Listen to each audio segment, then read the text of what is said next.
Welcome to Sleepy Historian, where the stories are soft, the voices are gentle, and the past unfolds one calm breath at a time.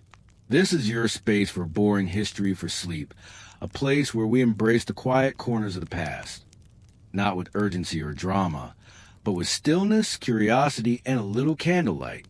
Whether you're here for bedtime relaxation and soft storytelling, or simply to let your mind drift off beside the sea, you found the right ship.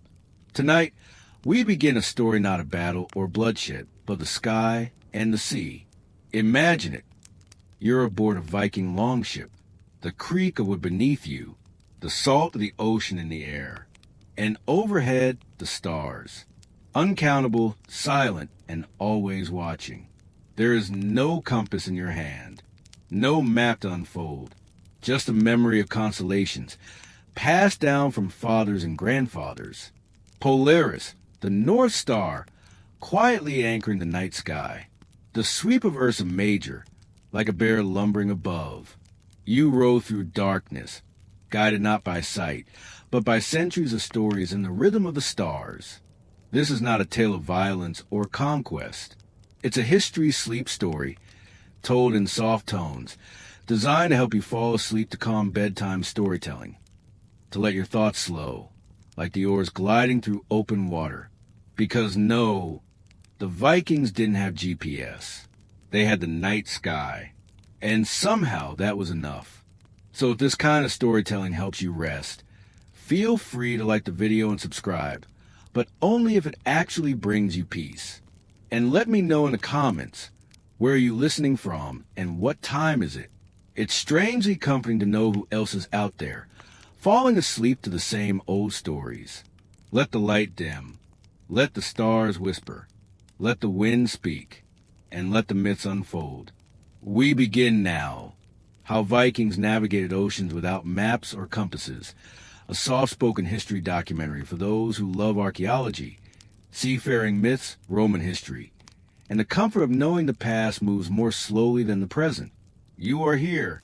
The stars are waiting. Imagine yourself standing on a rocky Scandinavian shore over 1,000 years ago. The wind is sharp, carrying with it the scent of brine and pine. In front of you, a longship rests sleek, narrow, and carved with dragon-headed prows. Its curved hull seems to ripple like the ocean it is built to conquer. This was the beginning for many Norsemen, not the end of the world, but its edge. And beyond it, opportunity, mystery, fear, adventure, but no map to guide them. In the early days of what we now call the Viking Age, beginning around the late 8th century, a seafaring culture emerged from the fjords and forests of Scandinavia. While they would one day become known across Europe as raiders and warriors, they were first and foremost explorers, guided by courage, the stars, and a deep relationship with the sea. These Norsemen, often from tight-knit farming communities, built ships not just for battle, but for long-distance travel, to reach distant coasts, to trade, to settle, and to see what lay beyond the next horizon. And they did all of this without maps, without charts, and without compasses. They set out across the North Sea, the Baltic, the English Channel, and even the vast, cold North Atlantic, reaching as far west as Iceland, Greenland, and the far shores of Vinland, likely part of modern-day Newfoundland in Canada. And how did they do it? It begins with a longship, a masterpiece of both engineering and adaptation. Shallow drafted, light, and symmetrical at both ends, these vessels could slice through open ocean or glide into shallow rivers. Built with overlapping planks and flexible ribs, they were both strong and supple, bending with the sea rather than fighting it. Their crews were lean and practiced, farmers, traders, and sometimes warriors. Each man had his place and his task. Some rowed, some kept watch, some tended supplies, and one, always, was a navigator, not a captain in the modern sense, but a guide who had memorized stars, coastlines, and stories told by those who had sailed before. These journeys were not casual. Every supply had to be calculated: dried fish, barley cakes, smoked meats, animal skins for water storage, tools, and sometimes animals. Everything had to survive weeks or months at sea, often exposed to storms, cold and salt spray. They could not afford to get lost.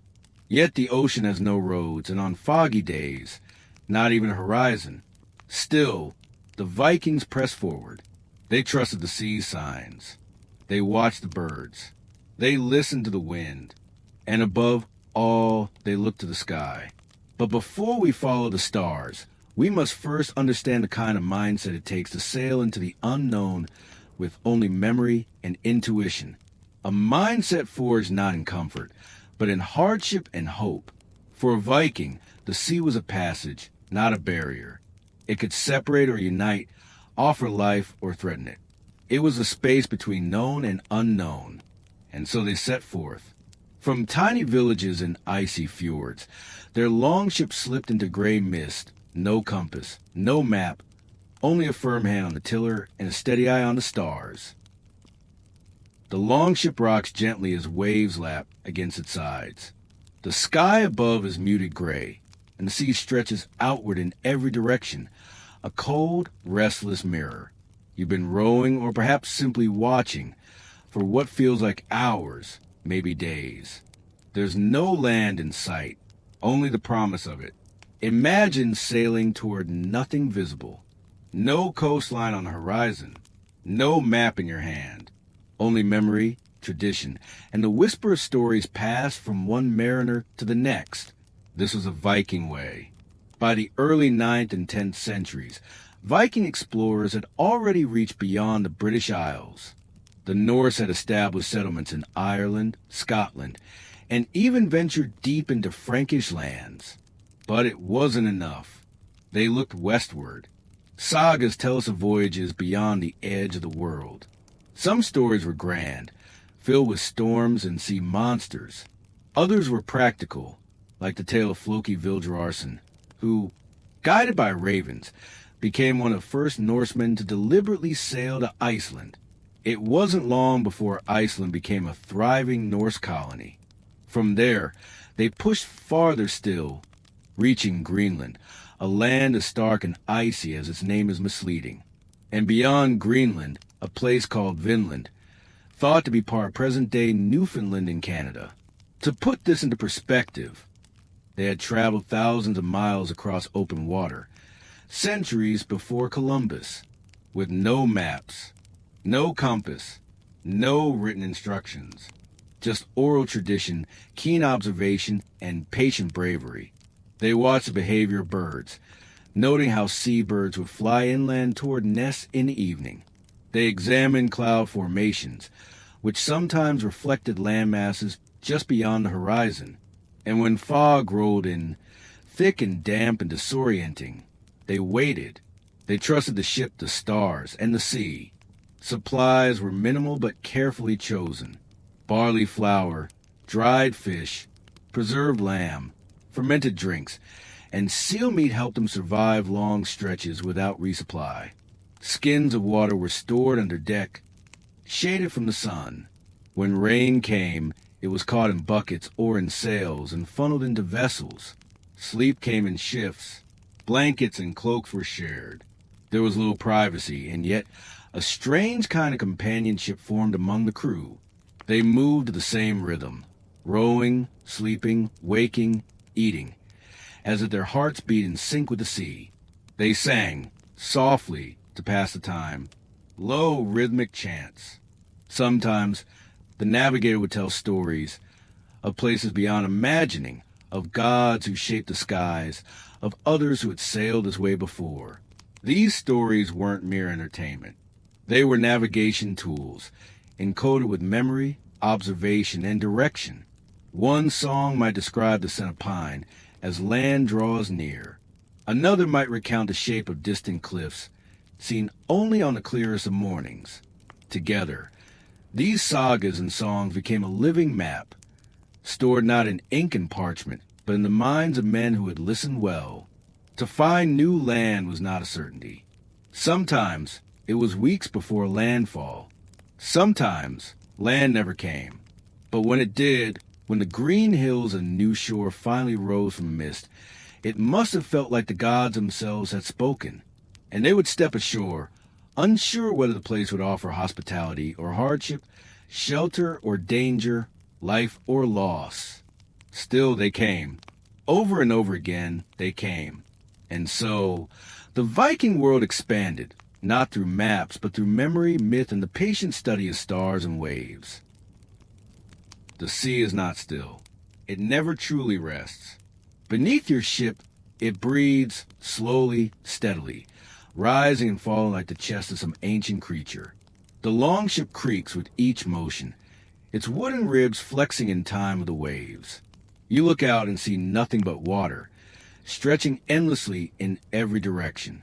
The sky above is heavy with clouds. The wind shifts and it's colder now. This is the true Viking challenge. Not war, not conquest, but endurance in the face of the open ocean. To modernize such voyages may seem reckless. To sail without modern tools, no compass, no sextant, no GPS, might seem like madness. But to the Norse sailors, it was not reckless. It was tradition, built on centuries of trial, memory, and an understanding of nature passed from one generation to the next.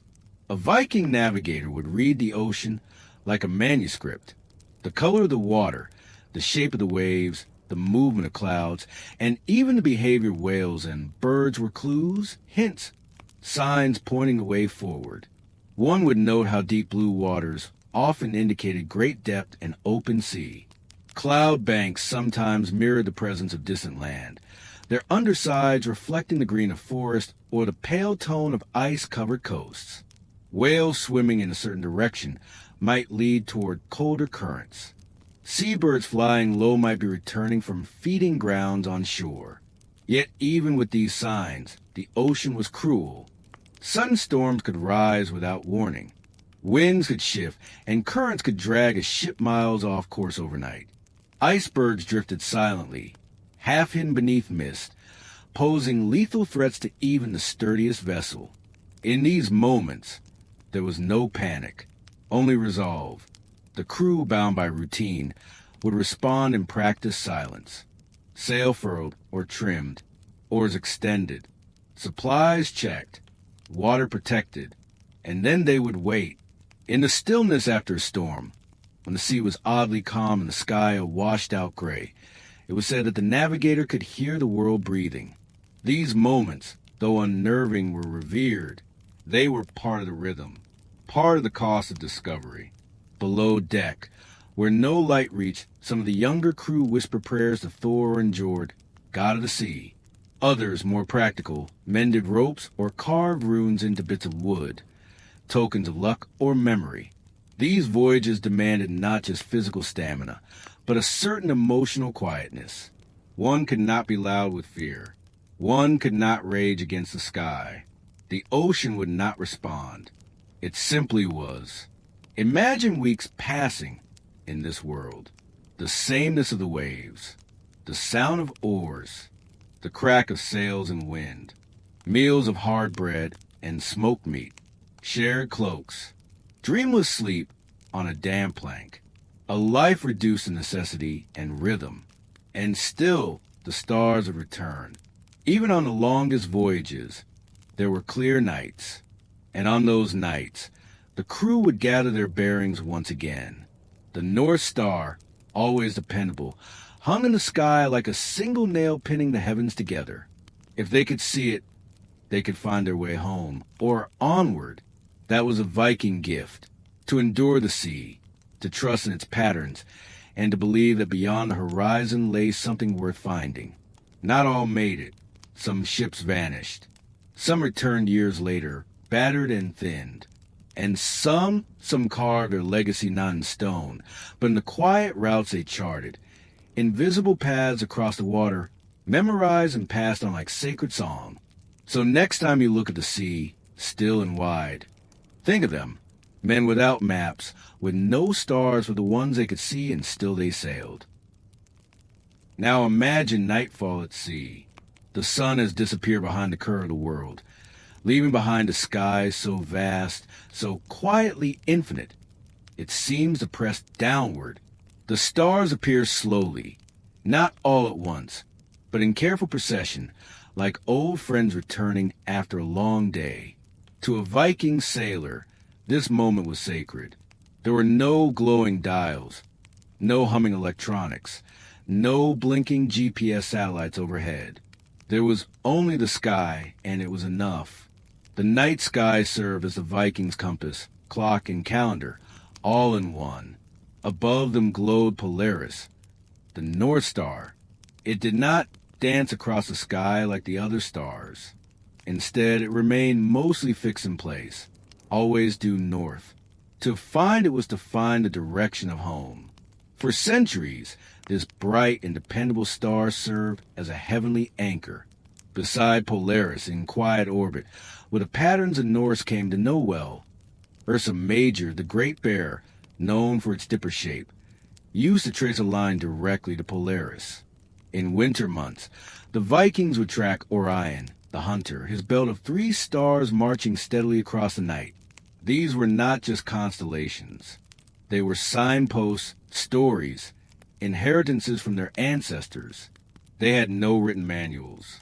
Instead, each navigator was trained from childhood to observe. They learned to see how constellations moved differently depending on time of year, how certain stars dipped low in summer or arced higher in winter, how the shape of the sky changed as one moved farther from home. And so the Vikings developed a kind of internal map made of shifting star paths, horizon angles, and the rhythm of nightfall. They could tell not only which direction they were sailing, but how far they had traveled, and sometimes even how close land might be. Of course, the stars didn't always cooperate. Clouds, fog, or storms could hide them for days. That's where memory took over. That's where rhythm and routine mattered. In those moments, the navigator relied on instinct, a deep and practiced sense of where the ship ought to be and what direction it needed to go.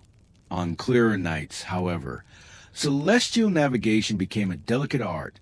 They watched not just where stars were, but where they rose and where they set. Each movement told a story, a rotation of the heavens that spoke quietly to those who listened, and listen they did. Even the youngest crew members learned the names of stars in Norse.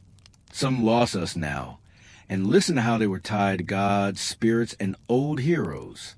These weren't just lights in the sky. They were guides, protectors, and sometimes warnings. For example, it's believed that Solojad, or the Song of the Sun, was a medieval Norse poem passed down orally that blended spiritual and navigational wisdom. Part riddle, part prayer. It described how sun and stars should be read, and what moral lessons might be hidden in their patterns. This fusion of astronomy, mythology, and practical wisdom gave Viking navigators a unique mastery of the seas, not just as explorers, but as interpreters of the heavens. So imagine now the scene aboard a ship. It's quiet. The crew has finished their evening tasks. A small oil lamp swings gently by the mast.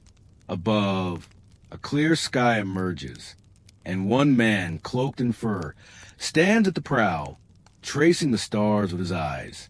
He doesn't speak. He doesn't need to. He knows the way, and the stars know him. When the stars were hidden by cloud, by fog, or by the brightness of the day, the Vikings turned their gaze to another celestial body. The sun. The sun, though always moving, was a trusted companion. Its rising and setting offered structure to their daily rhythm, and its position in the sky provided an ever-changing but reliable guide. By observing the sun's height at noon and how its angle shifted with the seasons, Viking navigators developed a simple but effective sense of latitude, not as a number, as we would use today, but as a feeling of place. They could sense whether they were drifting too far north or too far south, simply by how the sun arced overhead. One of the most fascinating tools believed to have helped in this regard was the sunstone. Now imagine this, a rough-looking but slightly translucent crystal held up to a cloudy sky. As you rotate it, a band of light appears, glowing softly, even when the sun is hidden behind thick cloud cover. The Vikings may have used this optical trick, known today as birefringence, to locate the sun's position even in overcast conditions. While no definitive archaeological evidence has been found linking sunstones directly to Viking voyages, later medieval texts and Icelandic sagas mention such a tool. And considering their dependence on solar cues, it's not unreasonable to imagine these mariners using whatever nature provided, even refracted light in stone, to maintain their course. In brighter conditions, the Vikings may have employed sun compasses, simple devices made from wood or bone. One such artifact, found in Greenland, is believed to have been a sundial compass. With it, a navigator could mark the sun's shadow across a carved circle, then use the length and angle of the shadow to help determine direction, and perhaps even estimate time of day or season. But more than any single tool, the Vikings' greatest instrument was still their mind, trained through long observation, sharpened by repetition, and polished with storytelling. Each day, the sun would climb in the east and settle in the west, but the path it took, the height it reached, the color it glowed, these things changed depending on their location and the time of year. Over generations, Norse navigators noticed the patterns.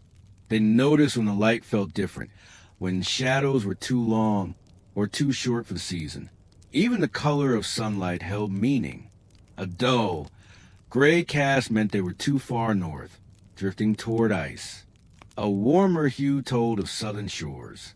These were not facts in a book.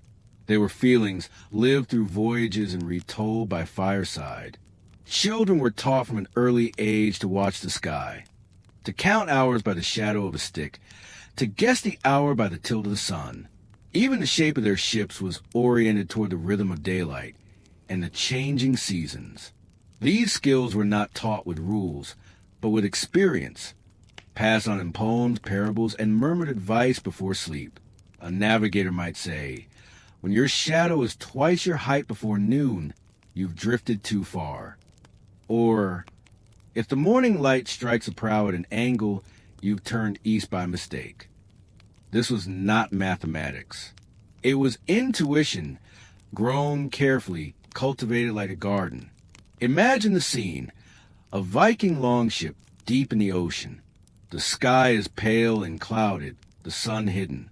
But the navigator squints upward, holding a crystal to the light. A faint glow arcs across it, just enough to guess the sun's location. The course is corrected. No one else on board says a word. They simply trust, because this is how it has always been. If you could open a Viking navigator's mind and look inside, you wouldn't find charts or coordinates. You'd find stories, songs, rhythms, a map made of memory, woven into words and repetition. These were the celestial maps of the Norse world, not sketched on parchment, not engraved in stone, but carried in the mind, vivid and alive. You see, Viking navigation was not a solitary discipline. It was a shared tradition, passed from one generation to the next, like a flame that must not be dropped. Picture a winter hall, warm with firelight, echoing with low voices. An old sailor sits by the hearth, tracing the path of a voyage into the air with his finger. "Follow the bear," he says, referring to Ursa Major. When it tips its bowl toward the sea, you're near the Faroe Islands. When it lies flat, you're too far west. These weren't literal maps. They were visual metaphors, learned by experience and remembered through tales.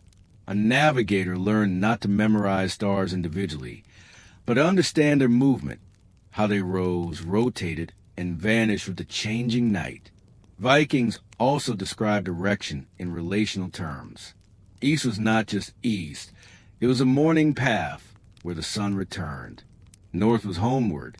West was where the stories went, to Iceland, to Greenland, to Vinland, to the unknown. They learned the sequence of stars, how Polaris stood still while others wheeled around it, how certain constellations rose just before dawn in late spring, and what that meant about one's place on the sea. Each voyage refined their internal compass, not through numbers, but through pattern recognition. There may have been primitive sky charts, carved wooden staves, or etched bone markers, used to remind, not to instruct. These were more mnemonic than mathematical.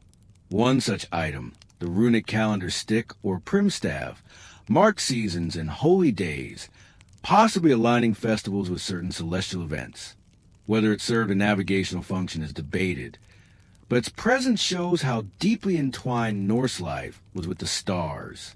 Another possible memory aid, navigational chants. Short verses describing the stars rising and setting, the color of clouds at certain latitudes, the timing of tides. These chants were rhythmic, easily repeated and hard to forget, just like sea shanties in later centuries. And while Viking runestones often told of conquest or commemorated the dead, some may have hinted at routes, landmarks, or coastal memories, a mix of myth and map. Even when sailing by day, memory ruled. The height of the sun, the pull of the tide, the angle of a mountain seen days before. These things were logged not in ink but in thought. The navigator's greatest strength wasn't a crystal or a compass. It was his ability to listen to the sky, the sea, and the silence between waves. He remembered when the stars vanished. He remembered when the birds stopped circling. He remembered the shape of clouds before Iceland came into view. And so the tradition continued. Fathers to sons, elders to apprentices, one sailor to the next, all learning a sky that could not be owned, only known. So, tonight, as you look at your ceiling or perhaps the sky outside your window, consider how the Vikings must have stared into that same deep space. Not with confusion, but with calm confidence. The stars were their teachers, their companions, their reminders of home. And for those who truly listened, the sky was never silent. The wind is steady. The sail is taut. The stars above whisper their familiar patterns. And yet, beneath the calm, there is something stirring among the crew. It is not fear, not quite. It is anticipation. The thrill of the unknown. Imagine yourself among them, aboard a Viking longship, gliding across the great Atlantic in the year 1000. You've been at sea for weeks, the horizon unchanging, the days a rhythmic repetition of rowing, resting, watching. Your only guides, the sun, the stars, and the memories of those who come before. But now, something has shifted. Birds begin circling low and wide, not the kind that feed from sea life, but the kind that nest inland. The water changes color, just slightly, with silt and warmth not found in deep ocean.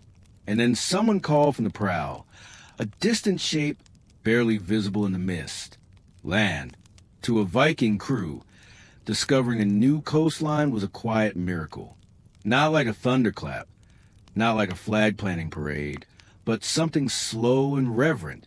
The land approached at the pace of the tide, its mountains faint silhouettes, its beaches pale ribbons against the sea. The first to step ashore would often remain silent for a moment, just listening.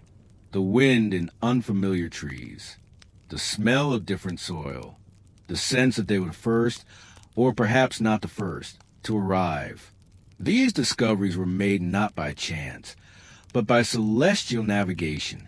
The Vikings reached places as far west as Greenland and even Vinland, what we now believe was part of North America, all without maps, without instruments, and without a written record to guide them.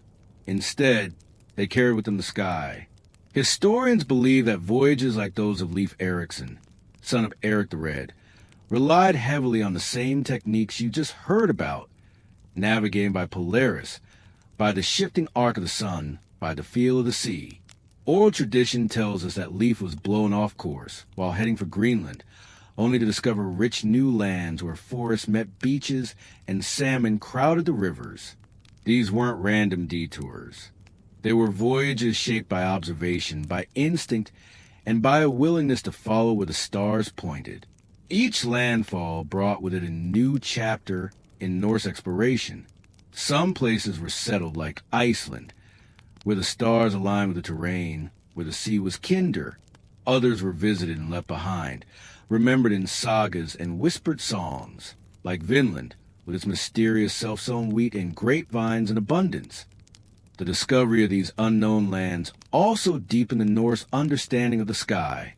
They saw how constellations changed depending on latitude. They noticed new star patterns at lower horizons. And they began to realize that the world was larger, more complex, more connected than even their stories had dared to dream. But they never wrote it down. To us, this seems strange. No journals, no maps, no charts tucked safely away. But to the Vikings, knowledge was breath, meant to be spoken, shared, remembered. A chart could be lost. A memory, if passed on properly, could live forever. So these celestial voyages were logged in sagas, in the rhythm of verse, in the naming of stars and coasts and headlands. Some of these names remain, passed through generations, softened by time and tongue. They remind us that long before telescopes, before latitude lines, before ink on nautical paper, there were men and women who looked at the stars and trusted them enough to cross oceans. And remarkably, they arrived. The horizon recedes, but memory stays. For the Vikings, each voyage added another thread to a tapestry that would stretch across generations, sewn not with ink, but with words, rituals, and celestial signs. Their discoveries, while often shrouded in mystery and softened by time, left an enduring mark on the history of exploration. Imagine a Norse settlement in Greenland, where the sea is colder, the stars tilt slightly lower in the sky, and the rhythm of life clings to the edge of survival. The people here, descendants of sailors and sky watchers, still track the movement of the sun as it grazes the horizon in long arcs, still watch for familiar stars to peek through winter fog. The Viking voyages to Iceland, Greenland, and Vinland, and the stories of others that may have sailed even farther, all relied on the same ancient method, navigation by the sky. And though the voyages eventually ceased, halted by shifting climates, dwindling supplies, or changing priorities, the legacy of their exploration quietly persisted. For centuries after, sailors across Europe began to adopt more systematic approaches to understanding the sky. The magnetic compass would eventually arrive from China, and charts would grow more sophisticated. But before that, before lines and angles were drawn on parchment, the Vikings had shown that the heavens could be trusted. Modern scholars continue to unravel the mysteries of Norse navigation. Some compare Viking techniques to Polynesian wayfinding, noting how both cultures used stars, ocean swells, and wildlife to cross vast waters. Others explore Norse myths and sagas for clues hidden in poetic language, veiled instructions passed as metaphor. In recent years, historians and archaeologists have used computer simulations and satellite reconstructions to test whether known Viking routes could have been followed using just celestial navigation. The results? Often surprisingly accurate. Experiments like the Vinland Revisited expeditions have recreated Viking sea journeys using traditional longships, confirming that, with the right training and observation, these voyages were not only possible, they were highly skilled endeavors. There's also growing interest in Viking astronomical knowledge from a linguistic standpoint. The Old Norse language includes a rich vocabulary of terms for direction, light, sky, and sea. Phrases like Ostaveg, east and way, and Nord, northward, were not just directional. They were deeply cultural, tied to identity and memory. And perhaps this is the real legacy, not the distance traveled or the lands touched, but the mindset. To look at the sky and not see chaos, but order. To stand at the edge of a continent and not feel fear, but curiosity. To sail into unknown waters not with a map, but with trust in what had been taught, and what could be remembered. This legacy endures in the quiet details. The naming of stars, the rhythm of rowing, the first call of land spotted in the fog. It endures in how we understand the sea not as a void, but as a bridge between worlds. And though much was lost, much never written, the sky still holds their secrets. Every night, the stars still move as they once did. Polaris still points north. the Great Bear still turns. And if you listen closely, you might still hear the quiet chant of those early sailors, measuring time by the sun, finding hope in a sky full of light. Long after the oars were stilled, long after the sails had fallen silent, the memory of Viking voyages lived on in the stars. In the ancient Norse worldview, the sky was not just a navigational aid. It was a cosmic mirror, a space where gods, fate, and memory intertwined. The constellations above were not random to Viking eyes. They were figures from myth, omens from the divine, and beacons of ancestral memory. Imagine a Viking child lying on their back beside a fire, watching their elder trace shapes in the sky. There is Thor's hammer. The elder might whisper, pointing to a group of stars. And there is the great elk, crossing the winter sky. When he vanishes, spring is near. These stories weren't just entertainment. They were mnemonics, carefully constructed to preserve knowledge in an age before written manuals. By embedding astronomical patterns into myth, the Norse preserved their navigational wisdom across generations, ensuring that even a child's bedtime story could one day help them steer through fog. There's strong evidence that Viking societies had detailed celestial folklore, much of which survives in Icelandic sagas and skaldic poetry. Though we don't know exactly how they visualized constellations, scholars suspect that many were interpreted differently from the Greco-Roman models. Where one culture saw a lion or a hunter, the Vikings may have seen a boar, a serpent, or a longship crossing the heavens. And they believed that the sky could communicate with the earth through signs, alignments, and even the behavior of animals under certain stars. Certain times of the year, particularly around solstices and equinoxes, held ceremonial importance. Some Viking temples, like those believed to exist at Uppsala, may have been built with attention to solar movement, aligning ritual spaces with dawn or dusk on sacred days. These alignments weren't just spiritual.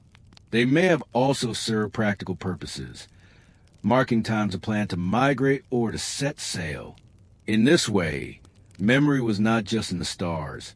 It was confirmed by them. The sky also offered a strange kind of comfort. When venturing far from home, a Norse traveler could still look up and see the same stars that hung above their homeland. Polaris, always north. The slow sweep of the Great Bear. The rising of Orion, or whatever mythic shape they saw there, just before dawn. These were not just lights. They were anchors. And so, whether walking the icy ground of Greenland, rowing along the fjords of Norway, or discovering a distant forested coast in Vinland, the Vikings carried a sky of memory with them. To this day, stargazing carries a similar magic. The stars are unchanged in their rhythm. The same constellations appear overhead now as they did 1,000 years ago. When we look up, we are sharing the same celestial storybook. Perhaps you've had that feeling, standing outside on a clear night, letting your eyes adjust, watching the stars appear one by one. It's humbling, it's grounding, it's ancient, and in that moment, you're not so far from the deck of a Viking ship, listening to the gentle slap of waves, gazing at the same constellations, trusting the quiet wisdom of the sky. The journey was always dangerous, the outcome uncertain, but the stars were always there. Not all knowledge lives in books. In the Viking world, wisdom traveled from mouth to ear, whispered, sung, chanted, from one generation to the next, like wind passing over waves.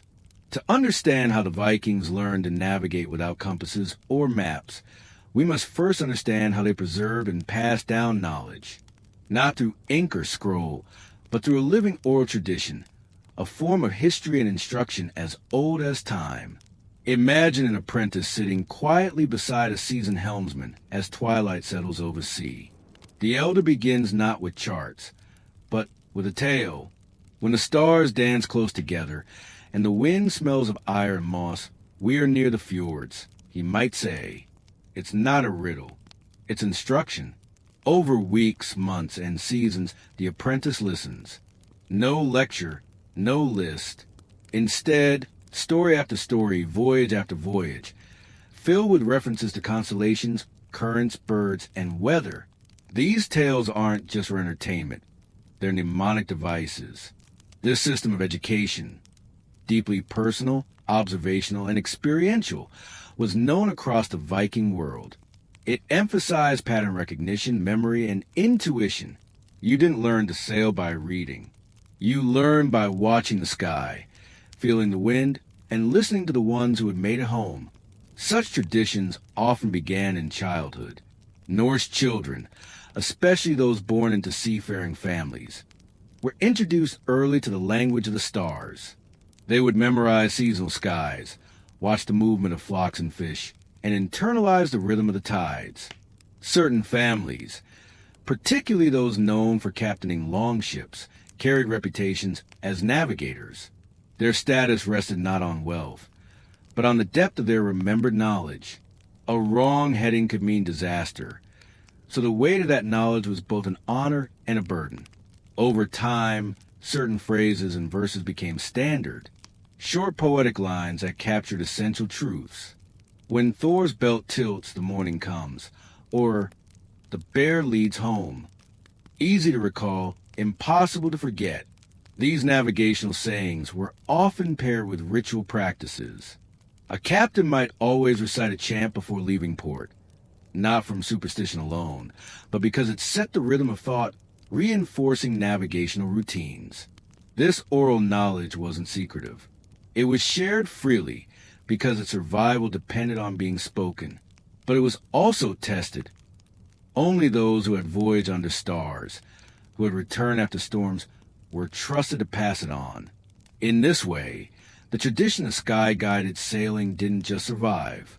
It evolved. Every voyage added new details to the mental map. A bird call here, a change in cloud color there, a lesson taught not in theory, but in wind burn and tide pull. And so the stars weren't just lights overhead. They were verses, part of a living language passed between generations of voyagers who dared to cross the open sea. Even today, among traditional navigators in other parts of the world, like the Polynesians, we see similar methods.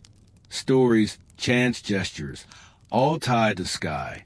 It's a reminder that oral tradition was once the most advanced form of education on the planet.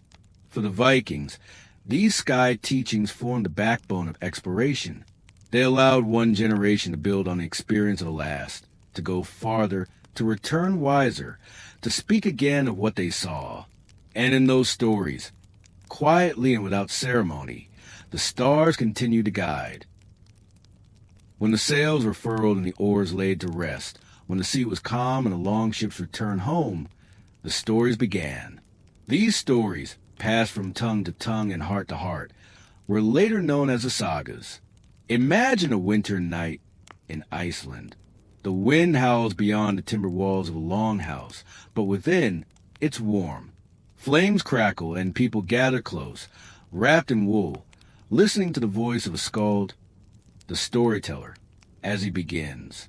There once was a man named Eric, bold and wild, who sought green lands beyond the sea. To modern readers, sagas might seem like fanciful tales, full of gods, revenge, dragons, and feuds. But hidden within them, beneath the drama and poetic flourishes, lie breadcrumbs of truth, clues about how the Vikings lived and, more importantly, how they voyaged. Consider the saga of the Greenlanders and the saga of Eric the Red.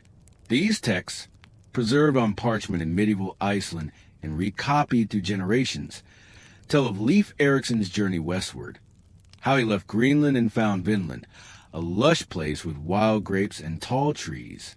The sagas do not mention compasses or charts. Instead, they describe sailing with the sun behind the ship, or sighting land after days of fog, or birds appearing just before landfall. These may seem like casual details, but to a trained eye, they're navigational cues. Clues passed through story. One passage describes how a sailor released birds from the ship. If they flew straight up and returned, there was no land nearby. If they flew off and didn't return, they'd found something solid ahead. It's a quiet moment in the saga, but a powerful example of Viking observational skill. Some researchers believe that these elements, often presented poetically, were deliberate. The sagas were not dry instruction manuals, but memory palaces designed to encode complex knowledge in memorable form. Even names of places may hold navigational hints. Helgeland, Markland, Vinland, possibly named for their rocks, forests, and vines, creating a mental map not miles, but of landmarks and sensations. And though many sagas were written down centuries after the events they describe, they still reflect a deeply oral culture, where accuracy depended not on paper but on practice, performance, and communal remembering. Each retelling was an act of education. The Skald was not merely entertaining. He was preserving routes, patterns, and warnings. Which currents ran strong near Iceland? Which stars heralded stormy weather? Which times of year the sea calm enough to cross westward? So the sagas, in all their myth and exaggeration, carried truth. Not literal truth, perhaps, but navigational truth. They spoke of possibility, of where to go, when to leave, what signs to follow. In this way, they became part of the Viking toolkit, not carved in stone, but sung into memory. We see echoes of this tradition today in indigenous navigation systems across the Pacific and Arctic, ways of remembering the sea not as an abstract grid, but as a living story unfolding across generations. To the Vikings, each successful voyage deepened the tale. Each return home added a verse, a correction, a caution. Their collective memory became as powerful as any map, and in the quiet flicker of the fire, with the stars outside unchanged, the tales were told again.